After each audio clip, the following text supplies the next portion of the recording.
Hello guys, good day, welcome to Arkilo Usay Marketing Show. So today again is October 7, 2025 and we're here in Congressional Town Center, Tower 3. So I'm here to give you an update dito sa ongoing construction natin itong Tower 3. But to give you a background of the project, the Tower 3 is a 39-story with a 3-level basement. So it is a mixed-use building. So right now ongoing yung development natin dito sa ating Phase 1, then dito rin sa ating Phase 2. Now, tingnan natin yung ongoing development natin ngayon, October 7, 2025. Alright guys, so ito ngayon yung status ng ating site project, no? So today, October 7, 2025. So as you can see here, dito sa background natin, no? Ito yung area ng ating mat foundation, no? So this will be the location din ng ating STP or yung sewage treatment plant, no? So right now, dito sa grid line 1 hanggang 4, nakapagbuhos na tayo ng bridge slip ng ating poste, no? So ito yung grid line 1 ng poste 2, 3, and 4. So meron din siyang mga areas dito sa along grid line 1 na nagpuporma rin tayo, no? Para magpuporma tayo, no? But here, ito yung bridge slip nung nabuhos natin. So nagtatanggal na tayo ng ating siding ng ating mga poste. So ito yung status natin ngayon. But here in the background, dito sa side na to, meron na rin tayong mga rebars na kinabit dito sa ating retaining wall. Including in this area, meron na rin tayong na-install, no? So initially, no, meron na tayong nailagay ng mga rebars dyan, no? And here, dun sa side na yon, dun naman sa area ng ating Phase 2, no? So continuously ang ating excavation dun sa area na yan. So dito, ito yung movement natin dito sa area ng Phase 1. So at least we have a big accomplishment dito dahil nakapagbuhos na tayo dito ng first slip ng ating poste. So here, while nagtatanggal tayo dito ng mga corners natin, no, dito sa ating nabuhosang poste, dito naman sa side na to, nagkakabit tayo ngayon ng forma para ito naman yung susunod na bubuhos na natin itong mga succeeding na mga corners natin. So ganyan kabilis yung pagbubuhos na nakapag-first slip na tayo. Now, pinakalas na natin yung siding ng ating poste na so abala and busy ating mga workers doon sa ilalim. Now here naman dito sa background na to, ito yung ongoing excavation ng ating Phase 2. So ito guys yung mga nabuhusan nating poste, no? Starting dito sa ating grid line 1, then grid line 2, grid line 3, and grid line 4. So yan yung mga natanggalan na natin ng mga forma, no? Yung mga siding niya. So ang taas ng ating first slip is 2.4 meters. So ang taas ng height ng ating plywood, no? So yan yung mga rebars na ikakita natin sa ating poste. So it is 36mm diameter ng mga rebars ng ating poste na then here, naglagay na rin tayo ng rebars. Then we are starting now na maglagay ng ating mga forma sa ating poste. Then later on, we will schedule yung posting naman ng mga succeeding columns na nalagyan na natin. And of course, bago natin siya buhusan, na-check na yan, mga bakal na yan, kung tama at maayos yung mga spacing and also yung rebars based on our structural design. Right? Tingnan naman natin doon sa area ng Phase 2 kung ano yung development ng ating excavation. Let's go! Now, dito guys, dito sa area ng ating Phase 2, no? So, ongoing yung ating excavation. So, itong area na to is part or area din ng ating building footprint.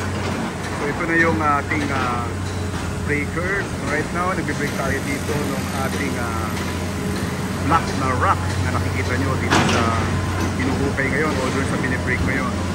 So, here, ito yung pinakadulo ng wall ng ating building footprint. So, it's along grid line number 10. So, yun yung reference natin, no? Kita nyo yung number 10 na yun, no? So yun yung reference natin sa ating mga grid lines, no? So ito yung grid line 9, then succeeding. So may natatakpan lang doon sa area na yun, yung ating markings ng ating grid lines. But here, ongoing yung ating excavation ngayon dito sa area ng ating Phase 2. So So last time, nung nag-update ako sa inyo, that was last week. So konti pa lang yung na-excavate, but right now, we have seen big development ngayong araw na to dahil hindi siya nag-uulan, no? And wala rin tayong bagyo ngayong October 7. Kaya mas mabilis, mas fast track yung trabaho natin kapag hindi masama ang panahon. So dito, meron din tayong backhoe dun sa area na yan. So dinidistribute lang yung mga excavated materials para i-load naman at mahauling yung ating mga excavated debris or yung rock na na-excavate natin.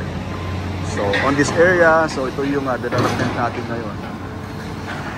Here in the background, ito yung ongoing excavation ng ating phase 2. So kanina nag-break tayo doon ng black rock, yung rocky part na area na in-excavate natin, and right now mga na-break natin ng mga rock. So this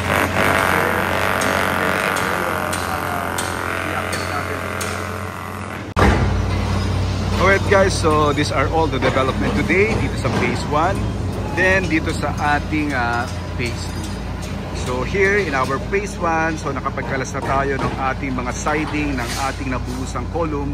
Then we are starting now doon sa ating paglalagay ng forma, doon sa mga rebars na nalagyan natin sa ating mga columns, no? Then we will schedule yung concreting soon.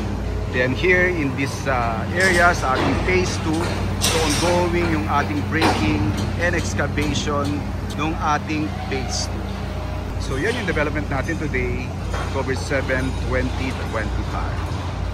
Now since the project is at 3-level basement, so napakahalaga na may abang na natin yung mga provision for our utilities, kagaya ng ating elevator, yung ating rainwater collector, yung ating STP, and also yung ating cistern tank, no? So dito, kinakailangan yung lalim ng elevator pit natin, may establish na rin natin yung location ng ating STP, makuha na rin natin yung area, and also yung rainwater collector tank natin, and yung ating cistern tank. So napakahalaga ng mga utilities na ito. And also, of course, yung ating grounding system para dito sa ating ground rod, no? Para sa ating lightning arrestor. So napakahalaga na inaabang na natin siya dito pa lang sa paghukay natin ng ating basement area.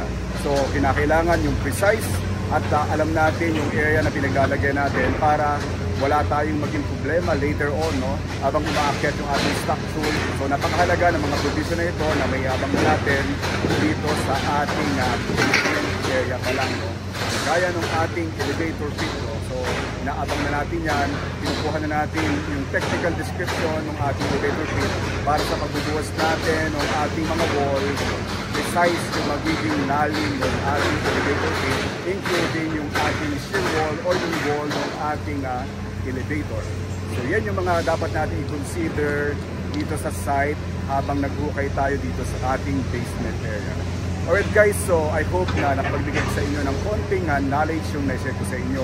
Alright guys, so these are all the development today of October 7, 2025 here in Congressional Town Center, Tower 3. So sa mga susunod ulit na update, abangan nyo pa yung mga update natin dito sa development ng project na ito. Alright guys, so see you then. I'm Architect Jojo. Joyfully sharing with you on Arkin Those. Thank you very much and God bless you.